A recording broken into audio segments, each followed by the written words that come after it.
Welcome back to Quiet Minds, Rich Lives, everybody. I'm your host, Michael, and today we have another guest for you. She has a story that a lot of people would quietly recognize, even if they never said it out loud. For years, money was a source of stress in her marriage, something that felt heavy, confusing, and maybe even unresolved. And then, in a moment that changed everything, she lost her husband and became the only one responsible for her family's financial future. With three kids to care for and no roadmap for what came next, she had to figure things out in real time, while also carrying the weight of grief. What started as simply trying to stay afloat slowly turned into something much deeper. That is learning, understanding, and eventually taking full ownership of her finances in her life. Now, she helps other women do the same, not just manage money, but actually feel confident with it and change the way they see themselves in the process. Today's guest is Jessica. Jessica, welcome to Quiet Minds, Rich Lives. How you doing today? I'm great, Michael. Thank you for having me. Of course. Thank you for being on here. So, take us back to the beginning. What did your relationship with money look like growing up? And did that shape the financial dynamic for you and your husband as a couple? Um, I guess growing up, I never really felt like my parents struggled with money growing up. I always felt like, you know, me and my siblings kind of had the things we wanted, had the things we needed. It was never something that was obvious that we were struggling. Um, I did lots of different activities over the years, and my parents were always able to pay for those. I guess what really kind of started my awareness of money was when I got my first job.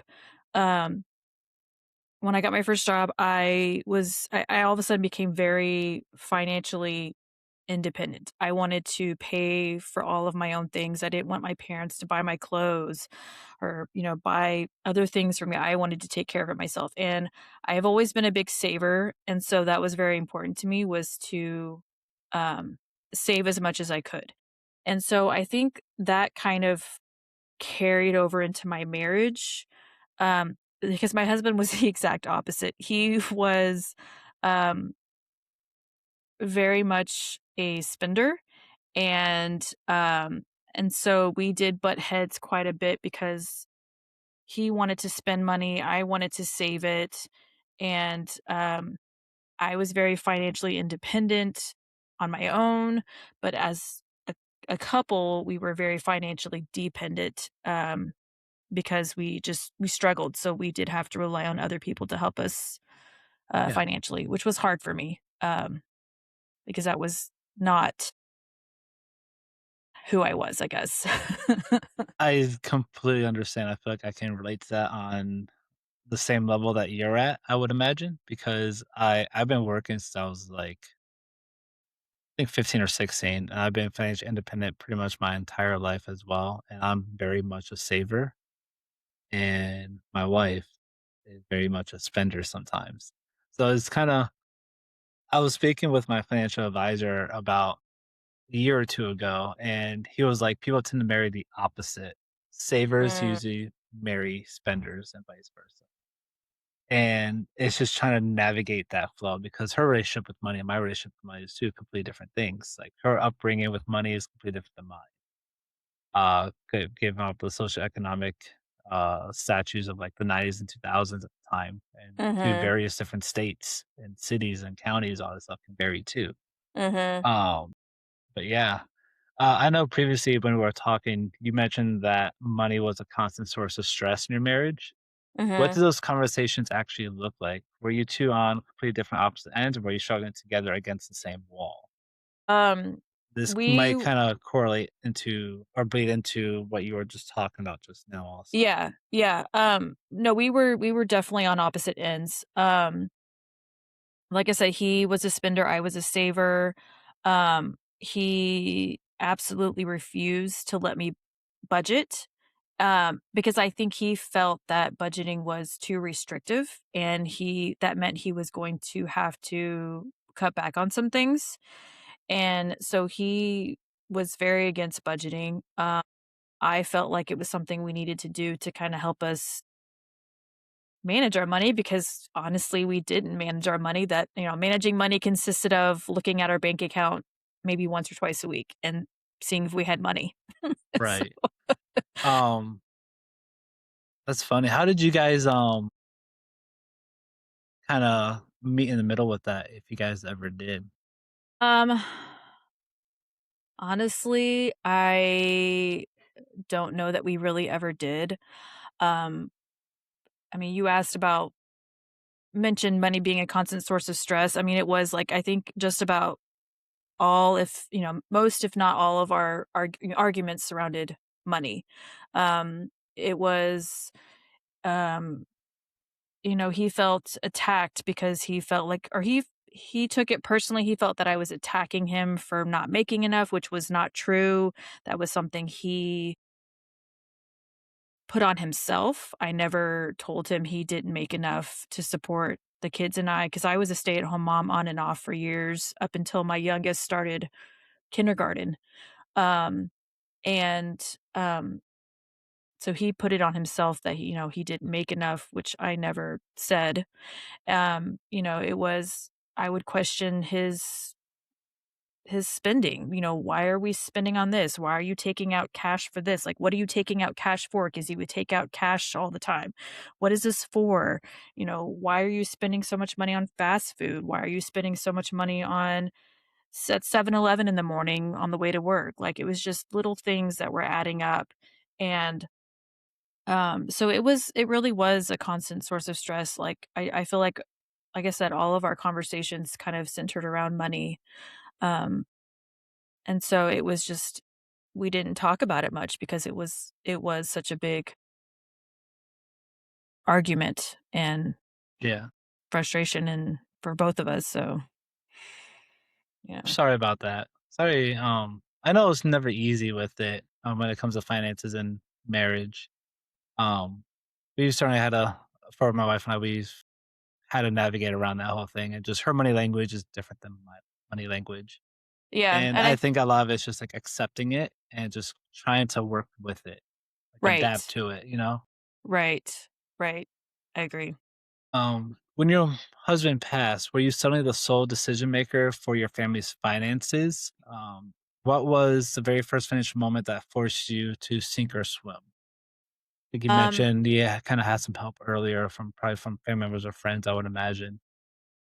um a little bit. I mean, his death was essentially the kind of the moment where I was like, do I continue going down this road of financial chaos, or do I learn how to manage my money and do better for the kids and I moving forward? And so that was kind of the deciding moment for me. And I, being the saver that I was, being the financially independent person that I was growing up, um, I was like, I'm gonna make this work. I'm going to learn how to budget. I'm going to learn how to manage money, and I'm going to do my best to create a better life, for the kids and I. And I, of course, I feel like I could do better, but I feel Hmm. like for the most part we've done pretty well. The kids and I were able to take a vacation a couple years ago. My partner and I have been able to take a couple of overnight vacations. So, there's things that I can do now that I wasn't able to do before. Um, Exactly. so um I'm proud of where we are financially, um, where we are now versus where we were before. Um, so yeah, so it's his so to answer your question, yeah, his death was really that kind of like deciding moment for me of, do I sink or swim? Good that you persevered through it, just like any person, I would imagine, would take accountability and ownership for it. You know Yeah, what I mean? yeah. But, I know that grief is like an overwhelming weight to carry. How did you separate the emotional grief from the very practical, urgent financial decisions that you had to make, or was it even possible at the time? Um, it was very hard to separate, I think, in the beginning. Um, I don't know that there were really very many urgent financial decisions that I had to make early on. Um, I did, get some help. My nephew had set up a GoFundMe account to help with like the memorial expenses and just expenses in general. Um, and I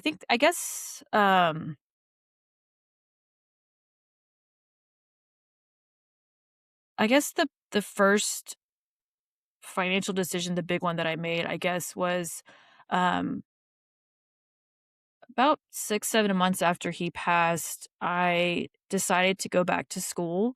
I knew that at the time I was working at a preschool, and I knew that I was not going to be able to continue working in that field and also be able to afford all the things. And so I had gone back to school years ago before my daughter was born, and so I decided I'm going to take this opportunity and I'm going to finish school so that I can get a better job so that I can provide for my kids. So that was kind of something I had gone back and forth on for a while, was can I afford this? Um and so I did get to a place where I could, and so I did go back to school and I graduated with my bachelor's, and um it was Congratulations. ex thank you. It was hard. I graduated right around the year mark that my husband had passed, so it was exciting, but it was hard at the same time that he wasn't there to celebrate that with me. Um, but it was something I had, wanted to do for, I think it was 11 years, 11-year Mhm. gap. So, it was exciting to be able to finally, um, accomplish that. So, That's awesome. I'm one less than a year away from my bachelor's as well. So I'm looking forward to that. It should be beginning of next year, I think, is when I graduate with it. that's So awesome. It's very very excited for exciting. that It's too. it's hard to do when you have kids and Yeah, work, and it's not easy to do, but so I'm sure it feels good when you can. it's not easy doing what I do now and everything I do now with work and then school on top of it. It's not easy. I can't imagine with kids it'd be even more Yeah, yeah, happily chaotic. yes. We made it work. We made it work, so Yeah. So with the 3 kids depending on you, were there I'm sure there were moments where you thought like, "I generally don't know how we're gonna get through this." If you did have those thoughts, what pulled you through it? um, Like, what are some advice you can give to others? well, I'll be honest, emotionally, I still have those thoughts.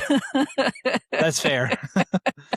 That's fair. I think comes at different Um, stages of life. yes, yes. I mean, my kids are doing good, but, they're all 15 to 19 now, and so Wow. raising teenagers, young adults, I struggle with that all the time. Yeah. Just going through the different seasons. Financially, um, we've had moments. I've actually been unemployed for the last 2 years, and building my business over those 2 years. So there have been several moments over the last 2 years where I'm like, "How are we gonna make it to," I've got this much time left to be able to be unemployed, and then I gotta find work. So there have been moments where I've been able to where I've asked myself, "How are we gonna get through?" And we've made it work. I've made it work, and, you know, um, so it is, it is. I know I like to think that part of that is because of the budgeting I've done over the years, Right. the I'm sure skills that I've did play a learned, big role in it. the skills I've learned, because there's no way it would've if I had managed my money like I had in the past when I was married, there's no way I would have been able to go 2 years without working. Um, so, um, we make it work. Yeah. Do you mind if I share what you do? Because I forgot to do in the Yeah, intro. no, that's fine. So Jessica here is also a financial coach. She helps women specifically, if I'm not mistaken, with budgeting, planning their money, all that stuff for their future and things like Mhm. that. Is that correct? Um, Not necessarily planning for their future. I'm because I don't want Okay. people to mistake that I'm a financial planner. I am not a financial That's planner. true. That's Yeah, very I am true. not a Yeah. financial planner. I gotta But be careful with that as well on my end. right, So I'm not an right, advisor or a planner yet. right. I do. I don't know what it is about budgeting, but I love to help people budget. I love doing my own budget. I don't know what it is about it, but Yep. it's fun It's to me. cathartic. It is. It's It's kind of like I started recently doing a budget like this year, I think. Well, no, I did a little bit here and there beforehand, but I really like it just clicked this year for Mhm. me. I was like, I got like hyper fixated on it, where I just like Yes. once a week I'm drinking my coffee, all that stuff. It's usually a Sunday morning where I go back to the previous week and just kind of go through what I went through and see Yeah. where I'm at in the future with it. And Right. I don't find it restrictive. I did in the beginning at first because I was, I guess, ignorant towards it, but it's more Mhm. so just planning than being restrictive. Yeah. And it's just finding out where, like, what money leaks you might have, things you might be paying for that you no longer use that you're still paying for with Yes. like subscriptions and stuff like that. You Yes. can cut back on that part, and then you have extra money to do, I don't know, what you want with it. Right. Right. You know? Yeah, I also, when I first started budgeting, found it very restrictive, but I think a lot of it was I was still in that scarcity mindset of like, I Yeah. have to be restrictive because I haven't had this extra money like this before. And so, Hmm. it's that scarcity mindset. And so over the years, as I've learned more on how to budget and just about it in general, it is really about planning. Like, Hmm. um, I'm a, you know, I'm an avid competitive puzzler. And so I have a couple of competitions that I go to 2, 3 times a year. And so now I have learned to save for those in advance. And so that way I can still do all the fun things that I want to do. I can, pay for some of the things that my kids want to do. Um, I can take us out to eat if I want to without being like, oh man, I can't afford that. Like, Right. Or, it's not in the sacrificing what budget. you want Right. for something So, cheaper for the kids to get yeah. what they want. Right. Yeah. So I agree. A budget it really should not be restrictive. It's meant to support the life that you want to live. Hmm. And that's going to look different for everybody. That So, is true. and it's, it's important to know what you value, what's important in your life so that you can decide what you want your money to go towards. So, yeah. So that brings me to this next question I have. What's your biggest money belief or habit that you had to completely unlearn? And one that had been holding you back for years without you even realizing? Um it actually kind of comes from what we just talked about. The budget? Yeah. Yeah, I figured it would have. it's that scarcity. It was for me. It was that scarcity mindset. It was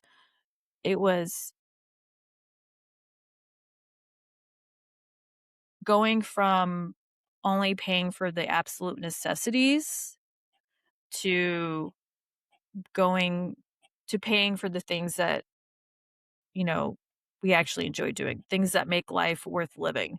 Um, and so that was really hard for me um, to change over the last few years, especially because I spent, all of my marriage. I mean, some of it's mom guilt, like us as moms don't like to spend money on ourselves and do things for ourselves.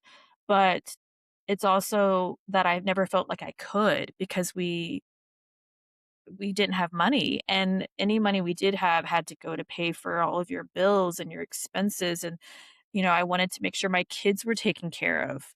And so it's been really hard for me to unlearn that I can actually do things for myself and I can do things that I love to do and spend money on things that I want. Then that's okay. And so that has been something that I've still struggle with a little bit, Yeah, um, but that's human. yeah, but it's not nearly as what it was, and the thing the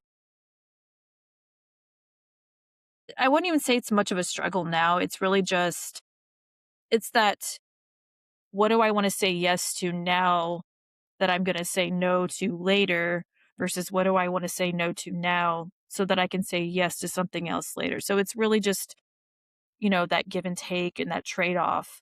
So The that's balancing kind of game.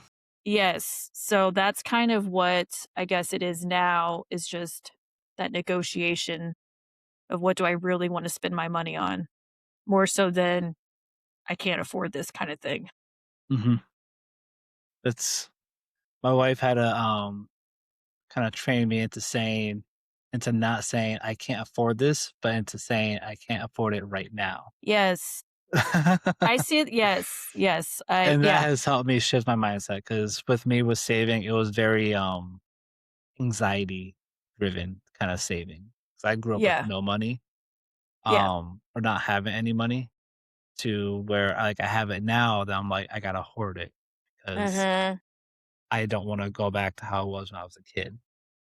I'm You know what I very mean? s yeah, I'm very similar where because I've always been such a saver and I went so many years without being able to save money that yeah, I'm very similar. I think it's kind of a trauma effect. Yeah. Um, so, which is it sucks, but But it you know is what what? it is. It's just it's very human. It's Yes. very human. It's very I'm sure we're not the only ones like that. I'm sure most people that would stumble across this podcast would probably be the same way as well. Yeah. You Yeah. know what I mean? But so correct me if I'm wrong. You now specifically help women take control of their finances. Why is it women? And if I'm wrong about that, then that's great.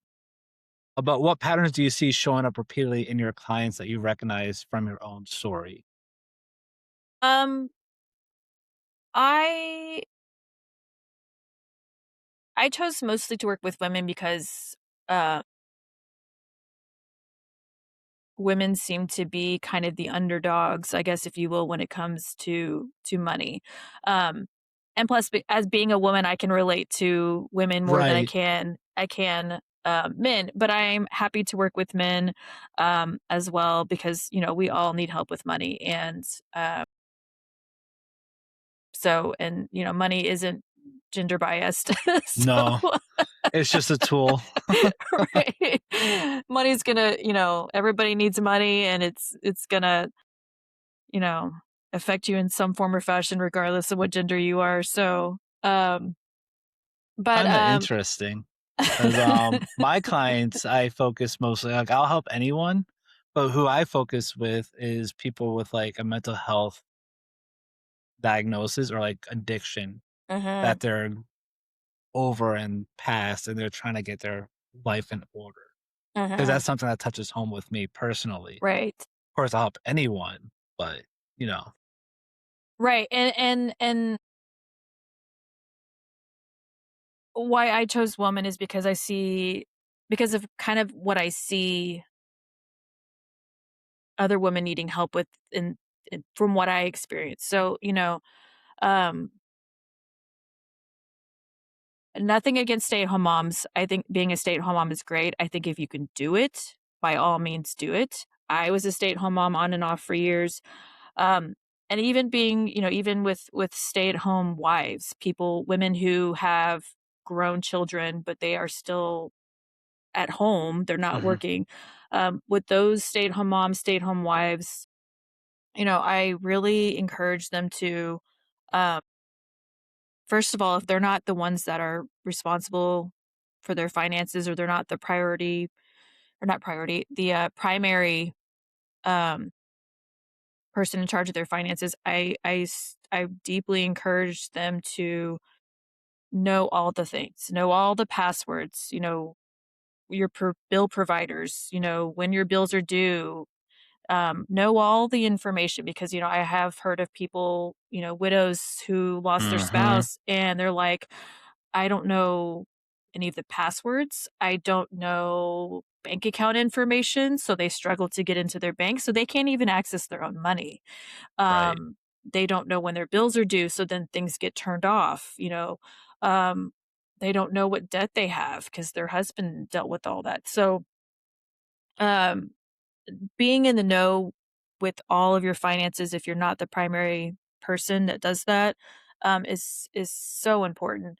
Um, Yes, it is. and then I really encourage women who are stay-at-home moms, stay-at-home wives to, uh, find some way to bring in money on your own, not necessarily to contribute to the household, but to provide for yourself in a way because Collectively say it's mine. right, because you really never know when something's going to happen, and I'm living proof of that. I unexpectedly lost my husband. It was something that just happened literally overnight. So, you never know if a spouse is going to be disabled or and not be able to work. You never know if a spouse is gonna lose their job. You never know if the spouse is going to pass away. So, having something to fall back on, I think, is really important, and, um if you can, go back to school maybe, if that's something that would help, you know, um, your ability to get, even a part-time job somewhere. Um, I see, um, a lot of single moms who are just, "I can't do this. I don't know how to do this." And, it kinda goes to that mentality of, "I can't afford it." Well, it's, "I can't do this yet," you know? It's, "You can do this. You just need to take the baby steps. You just need to learn how." There's so much information out there. It's hard. It's so easy to get overwhelmed Mhm. and lost in the sea of information. It's Um, very true. So I so guess it I kind of bleeds into my next question that I had too, which was just going to be, what was the most common thing that you hear women tell themselves about money that simply isn't? Yeah, it's really just, a lot of women are just, I can't learn this, um, I'm too old to learn this. Um, you know, sometimes if they're married, why do I need to learn this? Um, so I think all of that's important. You need to learn it so you can be financially independent if the need ever arises. You can do it. You know, you could never learn how to, you had to learn how to walk, you had to learn how to talk. Those are things you've learned. You can learn how to manage money. It just takes time. It's not a overnight thing that you can learn. It takes some time. Um, It's not about being perfect either. It's but about yeah, being it's consistent, right. Progress over showing up perfection. for your, yep, Yep, showing up yep, for yourself, all that stuff. yeah. So Um, it's definitely doable. It's not easy. It's hard. It's going to take work on on your part. Um, but anybody can learn how to manage their money. that's true. So with that being said, what does financial confidence actually feel like for the women that you work with? What changes beyond just the numbers? Um, you know, Money affects every aspect of our life. And I think that when you are confident with your money, I think it changes every other aspect of your life. So many people lose sleep over their money. Oh, they stay awake at night. When is that Mhm. bill due? How am I going to get the lights back on? How am I going to pay rent tomorrow? All those things. And relationships, money affects all of our relationships with our significant other, with our coworkers, our family, our friends. Um, it affects our health. Like, that's i- when you're stressed, your stress affects your health. You may gain weight, you may lose weight, you may just overall not feel good. You may overeat, you may undereat. Um, it just money affects everything. And I think when you feel good about your money and how it's working for you, I think that really does change how everything else is working in your life. That's true. That's very true. I could not agree anything. I couldn't agree more, basically what I was trying to say. I couldn't agree more Yeah. with that. Yeah. Because, I have talked about that stuff on previous episodes of my podcast, about how it affects, like, stress, all that stuff. Even if you don't have, like, any kinda, like, mental health issues going on, it Mhm. can temporarily cause something to kinda stir up in the moment, Yes. um, to where you do feel like you may be going crazy, when in reality, you're not crazy. It's just it's just chaotic at that with that one subject matter. You know Mhm. what I mean? Mhm. Yeah. But, if the version of you from about 5 to 7 years ago could hear this conversation today, what do you think would surprise her most? Um, that I'm on a podcast. There you go. I'm a very introverted person, and so, never would have imagined myself being on a podcast 5, 7 years ago. Um, but also just, I mean, 5, 7 years ago, I don't think I would I think my past self would be like, "Oh my gosh, I never thought you could do, all those things that you can do because you learned how to manage your money." Like I said, I've been able to go on small vacations, Yeah, um, do things with my kids that I never thought we could do. Um, you know, Money is not a constant source of stress for me anymore like it used to be. Um, and I think my 5, 7-year self would be like, "Really? Like, there's another side to that? Like, I didn't know another side of that existed." Um, so, um, yeah, I think being on the other side of that financial chaos, living in it, you don't really it's hard to believe that there's another side to it. yeah. That's very true, and I can relate that 120,000 million cajillion percent. Yeah. Because me 7 years ago was a completely different person I am today. I was not to be off topic, but just to give it, like, a little brief background of it, but I was, like, 7 years ago, I was fresh out of a mental hospital, Mm, kinda, getting clean, all that stuff, and my mhm. finances were nothing like they are now, and I was Right. living in my nephew's bedroom, being 29, 30 years old at the time. And my nephew has to share a bedroom with his brother, so it's very humbling, very embarrassing at the same time. But seeing where I am now, like, I'm happily married, all that stuff, it's Yeah. just stable, clean. I don't think about abusing, anything anymore. Um, yeah, life is Yeah. beautiful, and you surprise yourself, Yeah. Oh, and yeah. now I'm just like, if something happens, like, if there's something hard that's coming up, I'm like, "I've gone through this in my life, I Yes. can get through this too." Yes. And it just kinda builds that positive reinforcement. Yes. I agree with that. I can yep. I feel that. Gotcha. So, I have one final question for you, Jessica. What do you want women to walk away with after working with you? Not just financially, but in how they see themselves. I want women to feel empowered, that they can kind of take on anything that comes their way. Um, I love working with women who just want more out of life. I want to help women move from that survival mode to a thriving life where they can do whatever they want to do.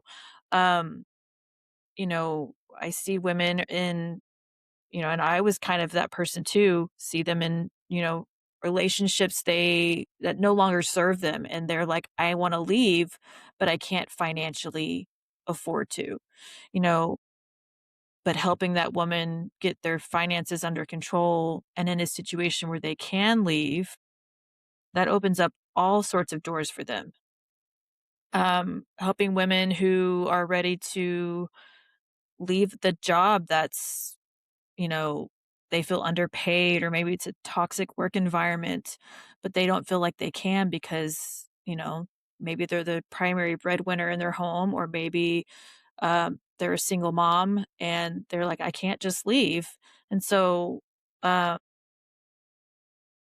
I want women to feel like they can take on anything that comes their way, and moving forward, when something comes up, a financial decision, especially when something comes up, they're like, okay, I can walk myself through this confidently, and I can figure out the next step and the next plan of action.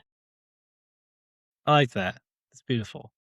So, Thank you. Jessica, where can people find you? Um, Your so socials, your yeah, website, stuff like that. so I'm on Facebook. My business page is Rising Phoenix Financial Coaching. I'm also on Instagram. It's at Rising Phoenix Coach. Uh, I have a LinkedIn page. I'm not super active on it. Neither am I. But there's one out there that exists. And I am actually in the process of starting my own YouTube channel. It's very, very new. So there's I think one video right now. So That's a start. That's a yes, it's a start. start. So Okay, this whole um thing's very new for me as well, but you know yeah, what? I'm enjoying it every step of the way. That's all yeah. you gotta do is just enjoy it. I'm excited. I have some really fun, great ideas. At least I feel like they're good ideas. So Yeah, I'm excited about it. I just, I gotta get past my nerves. yeah. So It it gets more natural the more you do it because 'cause I'm yeah. very introverted as well. Um, where I'm hosting a podcast is crazy, but that's an entire different topic for a different day, I guess. Right. But, I have to have a script and, like, structure with things, so that Mhm. makes it easier for me because 'cause I've tried doing things in the past, just, like, talking in front of a camera sort of thing, wasn't working out very well. Yeah. Until I had, like, a script, and then I started doing it off video for a little bit with just audio, and then now I'm doing video, Mhm. audio. It's just gotten so much easier. I'm just more relaxed about it now, Yeah. You sort just of gotta thing. find what You know what I works for mean? you. Exactly. Yep. Exactly. Well, Jessica, thank you so much for being on the show today. If this episode resonated with anyone, please leave a follow, a review, anything to help the podcast out. If you want Jessica as your coach, I will leave her links to her website and her socials in the description below. Till then, thank you for coming on, Jessica, to Quiet Minds, Rich Lives. I greatly do appreciate it. Yeah. Thank you, Until Michael, for then, having me on. you're welcome, Jessica. Until then, everybody, take care.